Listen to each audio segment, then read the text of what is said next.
Members of Parliament's Committee on Budget have welcomed proposals by the Shadow Minister for Finance, Planning and Economic Development, Muwanga Kivumbi, which among others calls for a review of the law and regulations relating to the management of the classified budget. Kivumbi's proposals are contained in the opposition's response to the Charter of Fiscal Responsibility for financial year 2021-2022 to financial year 2025-2026. He appeared before the committee this morning to defend his proposals, which he says are intended to check the government's excesses in terms of wasteful expenditure, improve revenue mobilization, and save the economy from collapse. Over a period of 5 years, okay? And it's in our books.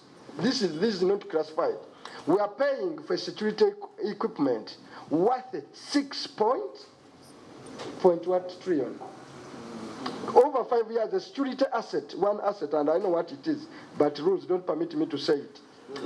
Those are classified. I will maintain that. But the money is not classified. We are paying 6.1 trillion over a period of 4 years for a classified asset. We are saying we have peace. When are you having a peace dividend?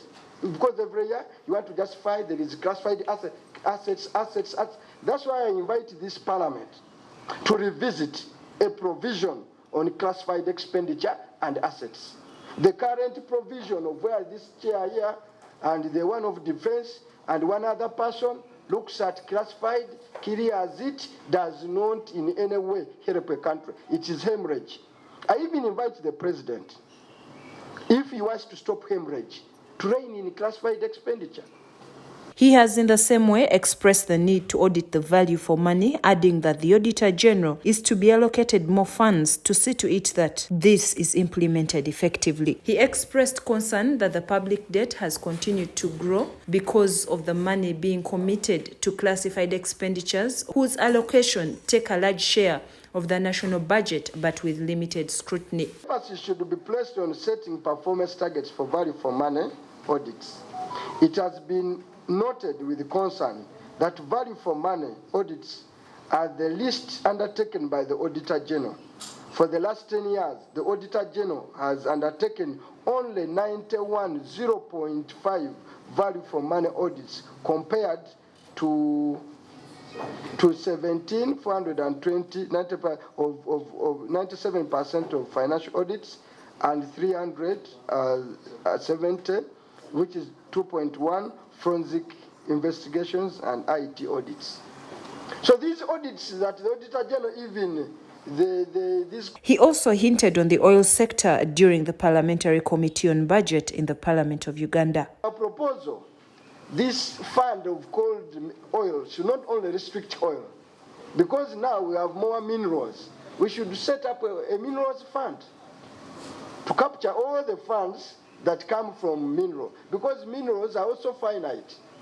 They expire, and therefore we have to turn that finite into infinite benefits for future generations. And the Chair of Natural Resources knows Uganda's potential in mineral far exceeds our potential in oil. And that's a given fact. So we are targeted to earn more money from mineral than we will ever earn from oil. Different members of parliament have given their opinions concerning Honorable Muwanga Kivumbi's proposal, where some supported him, arguing that the country's debt burden could be due to poor prioritization.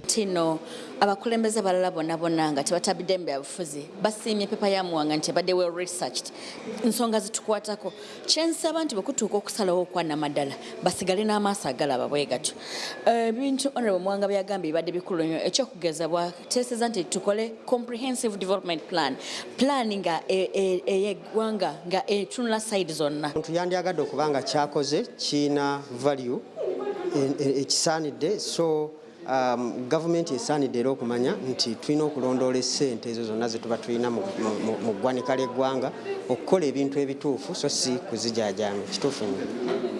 Ssemwanga gy'aviira Buyamba County in Rakai District. Regarding classified expenditure, there has been a lot of issues raised there, given our escalating debt, both domestic and international debt. The committee vice chairperson Ignatius Mudimi, the Elgon County Member of Parliament, who chaired the meeting, promised to invite the Ministry of Finance, Planning and Economic Development to respond to Kivumbi's proposals. This story has been compiled by Isa Chigongo for Channel 44 Prime News.